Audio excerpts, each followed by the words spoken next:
Nous allons aborder aujourd'hui une deuxième métaphore très intéressante, très riche, qui est celle du bambou chinois. Que dit-elle? Eh bien, elle parle d'une espèce de bambou en particulier, parce qu'il en existe des centaines, et celle-ci a la particularité que lorsque on en sème une graine, eh bien, au bout de quelques semaines, quelques mois, on regarde, on a beau avoir arrosé, fait tout ce qu'il fallait, le temps est bon, rien ne pousse, rien du tout, pas la moindre petite pousse sort de terre. Alors on attend 6 mois, 1 an de plus, rien non plus. Et les années passent, au bout de 3 ans, rien ne sort de terre, 4 ans, rien ne sort de terre. Et c'est seulement la 5e année que soudain, ce bambou va sortir de terre et faire une pousse spectaculaire de 12 mètres d'un coup. Pourquoi? Eh bien parce que pendant ces 5 années où apparemment il ne se passait rien, en réalité ce bambou était en train de tisser un réseau souterrain extrêmement dense de racines, suffisamment fortes, suffisamment solides, pour qu'au moment où finalement il perce à la lumière, eh bien, il puisse avoir une poussée aussi haute, aussi spectaculaire que cela. Alors c'est une métaphore que je trouve très intéressante parce que comme celle de la grenouille, mais de manière différente, elle illustre des phénomènes très importants qui surviennent aussi bien dans notre vie que dans l'éducation, que dans divers mouvements sociaux que nous connaissons bien. J'aime à dire par exemple qu'il existe ce que j'appelle des enfants bambous. C'est-à-dire qu'à côté de l'enfant qui va avoir un cursus scolaire assez régulier, qui aura des notes qui seront dans la moyenne, qui va rassurer à la fois ses parents, les enseignants, tout le monde, parce que son cheminement et son évolution se fait normalement, eh bien vous avez des enfants où apparemment ça ne va pas, leurs notes ne sont pas bonnes, ils rêvassent, ils sont dans la lune, on a l'impression qu'ils ne comprennent pas, qu'ils n'étudient pas, tous les efforts faits pour essayer qu'ils s'en sortent mieux ne donnent pas grand-chose, on va peut-être même consulter un psychologue, etc. Et en réalité, ce sont des enfants bambous, des enfants comme peut-être Einstein, dont on dit qu'il n'a parlé qu'à 3 ans et qu'à 7 ans, il semblait encore retardé, ou Pasteur, qui a également parlé extrêmement tard. Ce sont des enfants, dit d'une autre façon, qui, avant de pouvoir vraiment prendre leur place dans la société ou dans l'école, ont aussi besoin, eux, de tisser tout un réseau de relations, de connexions, ont besoin de s'approprier le monde, la perception, le savoir d'une manière qui leur est propre. Et c'est seulement une fois que cette étape-là aura été franchie qu'ils pourront ensuite s'intégrer, trouver leur place dans la société. Et là, parfois, qu'est-ce qu'on voit? Eh bien, ces enfants qu'on disait retardés, qu'on disait en difficulté, tout d'un coup, vont faire eux aussi une pousse spectaculaire, vont tout d'un coup avoir des compétences, une facilité, trouver leur talent et leur qualité propre, d'une manière qui peut d'ailleurs parfois être tout à fait probante et spectaculaire. Je recommande d'ailleurs en passant ce merveilleux ouvrage qu'a écrit Daniel Pennac, qui s'appelle Chagrin d'école, où il montre comment lui-même, malgré un contexte idéal, une famille très éduquée, très cultivée, etc., eh bien, il a été pendant pratiquement 18 ans le cancre absolu, l'élève à qui il n'y avait pas moyen de faire apprendre quoi que ce soit.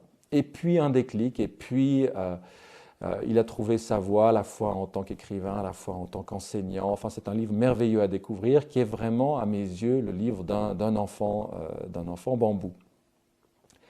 Donc si on connaissait mieux ce phénomène-là, eh bien on s'inquiéterait moins, on saurait distinguer les enfants qui ont de réelles difficultés d'apprentissage, de ces enfants-là, de ces enfants bambous qui ont simplement un mode de fonctionnement qui diffère du mode scolaire habituel et qui ont besoin de plus de temps, qui ont besoin de s'approprier le savoir après avoir lentement, patiemment tissé ce réseau de racines profondes.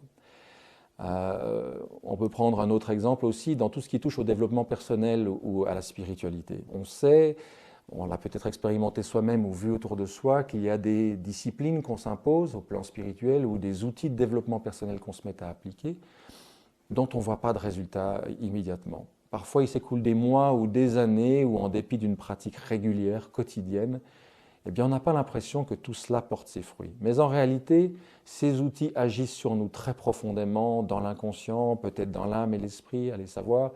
Mais toujours est-il que ce lent travail en profondeur fait qu'un jour, tout d'un coup, de manière parfois aussi soudaine et spectaculaire, eh bien, il y a une percée, il y a une réalisation qui est évidente, il y a un changement de conscience, il y a une nouvelle façon d'être au monde qui montre que ce travail-là a porté ses fruits. La métaphore du bambou, si vous voulez, c'est une autre image pour un processus que vous connaissez sans doute, qui est le précipité. Vous avez deux éprouvettes, avec les deux un liquide transparent, vous versez une goutte de l'un dans l'autre, et une goutte, comme ça. Et puis il ne se passe rien. Jusqu'au moment où vous arrivez à une dernière goutte, et là, au moment où vous la lâchez, la seconde éprouvette cristallise, le liquide devient bleu, durci. Vous avez ce qu'on appelle un précipité. On a le même phénomène de quelque chose qui apparemment n'a pas d'impact, ne sert à rien, semble inutile, mais qui en fait prépare de manière invisible la seconde substance à un changement soudain, spectaculaire, visible et irréversible. Alors cette métaphore du bambou s'applique dans de nombreux domaines. Dans la santé, eh bien, à côté des pathologies dont on parlait avec la grenouille qui se construisent progressivement, mais malgré tout d'une manière somme toute visible, pour peu qu'on veuille en prendre conscience, vous en avez d'autres qui se mettent en place de manière totalement cachée. Par exemple, l'ostéoporose, l'affaiblissement progressif de l'ossature, ce n'est pas visible. Et ça se fera à votre insu, à mon insu, jusqu'au moment où une fracture ou une multiplication de fractures montrera qu'il y a une fragilité qui s'est mise en place. De manière analogue, on parlait d'environnement avec la grenouille, le bambou chinois parle d'autre chose là. Il parle effectivement de ces atteintes à l'environnement qui ne se voient pas jusqu'au moment où il est trop tard. Par exemple, Philippe Desbrosses a souvent souligné l'impact délétère qu'a sur les sols le fait de déverser constamment des produits chimiques dessus, qui fait que la masse minérale du sol diminue, mais de nouveau, ça ne se voit pas. Rien n'est visible extérieurement, jusqu'au moment où vous avez un processus de désertification qui s'enclenche. Et là, vous avez un sol qui est en train de mourir. Là, c'est visible, mais c'est tard, c'est éventuellement trop tard. Donc on le voit comme avec la grenouille, hein. Le bambou peut aussi bien nous parler de la lente préparation de quelque chose de positif, c'est-à-dire la germination d'un bambou, la croissance d'un bambou, ou le développement d'un élève, ou l'émergence d'un nouvel état de conscience, ou alors au négatif peut parler de la lente préparation de quelque chose qui peut être un peu catastrophique, comme la lente accumulation dans l'atmosphère de produits qui mettent 30 ans à atteindre le lieu où ils vont avoir un impact négatif et accroître le trou de la couche d'ozone. Ce que nous enseigne la métaphore du bambou, en fait, c'est à prendre conscience, au-delà de ce qui est visible et apparent, de tout ce qui se passe de manière souterraine, cachée, silencieuse, et qui a un lien direct, évidemment, avec ce qui est visible.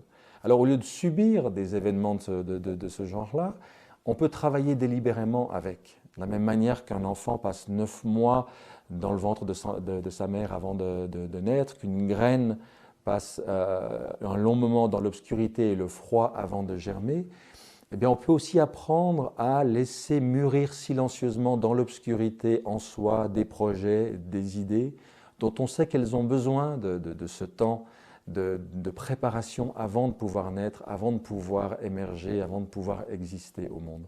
Et c'est souvent utile, voire indispensable. En effet, des choses qui germent trop tôt peuvent être mangées par des oiseaux, par des animaux. Une graine qui reste simplement à la surface du sol peut être balayée, soufflée par le vent.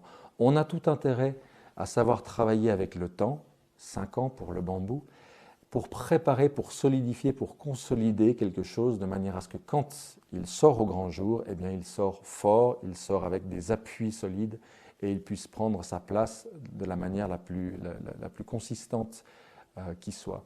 Voilà une des choses que nous apprend cette métaphore du bambou, ce travail avec ce qui est invisible, ce qui est caché, dans le but d'avoir ensuite une manifestation qui soit forte, qui soit puissante. La métaphore du bambou est également extrêmement utile à mes yeux pour jeter un regard, un éclairage sur un phénomène qui nous concerne beaucoup, en tout cas vous qui consultez ce site et ces vidéos.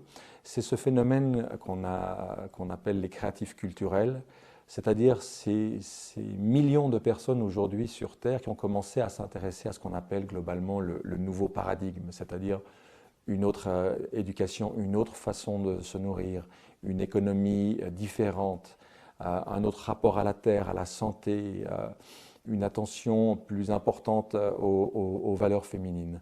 En effet, ce mouvement-là a tous les traits du bambou, c'est-à-dire que c'est un mouvement dont moi j'observe l'évolution depuis 20 ou 30 ans.